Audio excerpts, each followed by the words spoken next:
Bharat Lajna multi state housing cooperative society limited. തിരഞ്ഞെടുപ്പിലെ പരാജയം വിലയിരുത്താൻ സമഗ്രമായ ചർച്ചകൾ നടന്നുകൊണ്ടിരിക്കുകയാണെന്ന് എം സ്വരാജ്. വിമർശനങ്ങൾ മുൻ മുഖ്യമന്ത്രിയിലേക്ക് മാത്രം ചുരുക്കരുതെന്നും സ്വരാജ് മലപ്പുറത്ത് പറഞ്ഞു. CPIMന്റെ എല്ലാ തലത്തിലുമുള്ള കമ്മിറ്റികൾ യോഗം ചേർന്നുകൊണ്ടിരിക്കുന്നു. ജില്ലാ കമ്മിറ്റികൾ ചേർന്നുകൊണ്ടിരിക്കുകയാണ്. അപ്പൊ ആ ഒരു പ്രക്രിയ നടന്നുകൊണ്ടിരിക്കുകയാണ്. ഇത് കഴിഞ്ഞാൽ നാളെ കൂടി കഴിഞ്ഞാൽ സംസ്ഥാനത്തെ ഏരിയ കമ്മിറ്റികൾ യോഗം ചെയ്യും. തുടർന്ന് അതിന് താഴെയുള്ള ഘടകങ്ങളും യോഗം ചെയ്യും. ഇതൊരു സമഗ്രമായ പരിശോധനയും ചർച്ചയുമാണ് നടക്കുക. അപ്പൊ അതിന്റെ പാതയിലാണ് ഞങ്ങൾ. ഒരു തെരഞ്ഞെടുപ്പിൽ പരാജയം ഉണ്ടായാലും വിജയം ഉണ്ടായാലും അത് ഏതെങ്കിലും ഒരു വ്യക്തിയിലേക്ക് കേന്ദ്രീകരിക്കുക എന്ന് പറയുന്നത് ഒരു ശരിയായ സമീപനമേ അല്ല. അത് ശാസ്ത്രീയമല്ല, അത് സമഗ്രമല്ല, അത് ഇടതുപക്ഷ വിശകലനത്തിന്റെ ഭാഗവുമല്ല.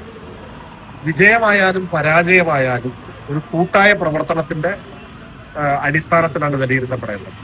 പരാജയപ്പെടുമ്പോൾ ഒരു ടീമായി പ്രവർത്തിച്ച് വന്നിട്ടുള്ള ഒരു പരാജയമാണ്. ആ പരാജയത്തിന് ഞങ്ങളെല്ലാം അവകാശികളാണ്.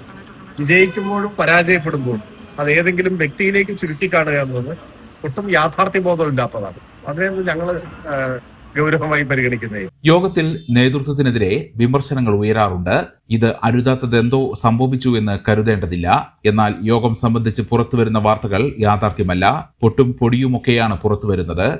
വാർത്തകളെ ഗൗരവമായി കാണുന്നില്ലെന്നും സ്വരാജ് കൂട്ടിച്ചേർത്തു.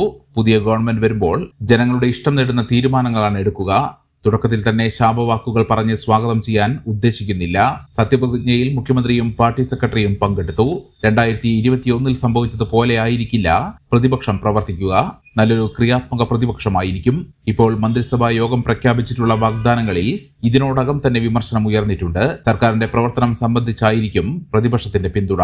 അവർ തെറ്റായ വഴിയിലൂടെ പോയാൽ അതിനെ ശക്തമായി വിമർശിക്കും. വലതുപക്ഷത്തിന് സമൂഹത്തിൽ ഒരു പ്രിവിലേജ് ഉണ്ട്. നേരിയ ഒരു പിശക് പോലും ഇടതുപക്ഷത്തിന് സംഭവിക്കരുത് എന്ന ഒരു വാശിയുണ്ട്. വലിയ വിമർശനം മുഹമ്മദ് റിയാസിനെതിരെ ഉണ്ടായി. മുഖ്യമന്ത്രിയുടെ ബന്ധു ആയിപ്പോയി എന്ന ഒറ്റ കാരണം കൊണ്ടാണ് ഇതെന്നും എം സ്വരാജ് പറഞ്ഞു. കേരളത്തിൽ വലതുപക്ഷത്തിന് ഒരു പ്രിവിലേജ് ഉണ്ട്. വലതുപക്ഷത്തിന് പ്രിവിലേജ്.